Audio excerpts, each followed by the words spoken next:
Alright guys, what's up? It's Jelly Gene here, and today I'm going to be talking to you guys about how to accurately predict whichever cryptocurrency you're invested in, like how to accurately predict the price for whichever time period you're trying to predict for. So the first thing I'm going to want to do is first go to notes so I can give you guys an overall idea of how to do it. The first step is going to be try to find out whatever time period you're trying to predict for. Always try to estimate how much you think the overall market cap for whichever time period you want to predict for will be. Okay, so if we're going off of historicity, okay, last year's overall market cap, right, was, I think it was around, what was it, like 20 billion? Someone in the comments, if you guys know the exact price, please let me know and correct me if I'm wrong. So it was around 20 billion, right? And this year's overall market cap is 300 billion, right? So that's about a 1,500% increase. Yeah, that's around a 1,500% increase. So if that was from last February 2017 to March 2018, right? That's a 1,500% increase in one year, right? Now let's go forward another year. Let's go for prediction for the year 2019.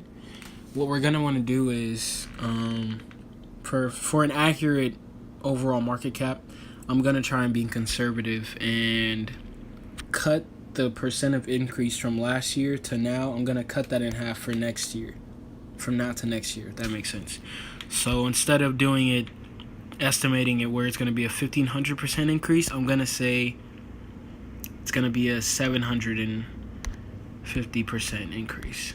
Okay, so that's about $2,250 billion in overall market cap. Okay, so that's our overall market cap. Okay, that's good.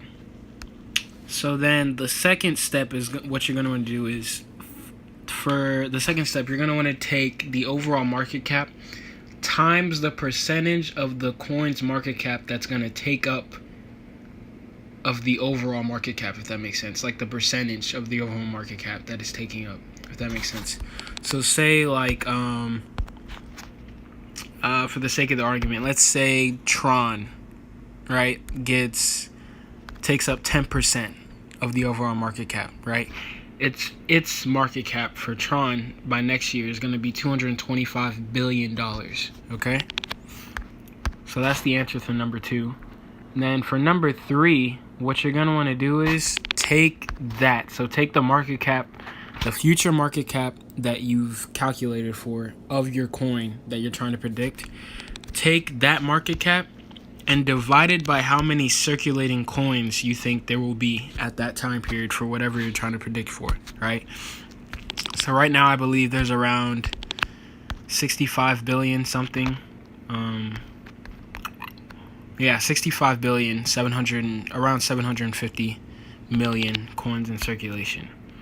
So let's just try and say that by next year, this time next year, it'll be, let's give a conservative, let's say 67 billion, right? So 67 billion coins are going to be in circulation this time next year. So then that's going to be the price of one Tron by this time next year. If the overall market cap is actually what we've calculated it to be in the video, right? And then if the second variable, you could say, is if it actually takes up 10% of the market, which is a pretty good chunk of the market. And I wouldn't really, count against Tron if they were able to do that. I wouldn't be surprised, honestly. But I mean, you can really use this process for really any type of coin. So I mean, let's do it again for another coin. how much was it? 2 trillion. Okay, so 2 trillion, around 2 trillion is the overall market cap, right? So let's do it for, what should we do it for? Let's say Bitcoin, right? Bitcoin's around I think it's 40 or 45%. Let's just say that gets smaller and it goes to around 35%. That's a conservative estimate. So it's going to be $787,500,000,000 for the market cap for Bitcoin by this time next year, right? And let's see how many coins are in circulation for Bitcoin.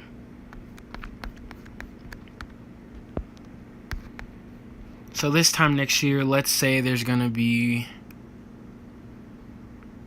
16,950,000. Let's say that. So there's going to be 16,950,000, right, in circulation. That will be the price of Bitcoin by this time next year. All right, that's a conservative price because I only gave 35% of the overall market. And honestly, I wouldn't be surprised if Bitcoin were to lower to that percentage of the overall market, honestly, because, you know, the more investors there's going to be in cryptocurrency, then the more variety there's going to be for other altcoins. You know, like people are going to start finding out more, and, you know, there's a bunch of variables that play into it. But I'm really glad you guys, you know, watched this video, and I'm glad you guys took the time out of your day to try and learn how to give an accurate estimate. So, I mean, thank you, and I hope you guys have a wonderful day.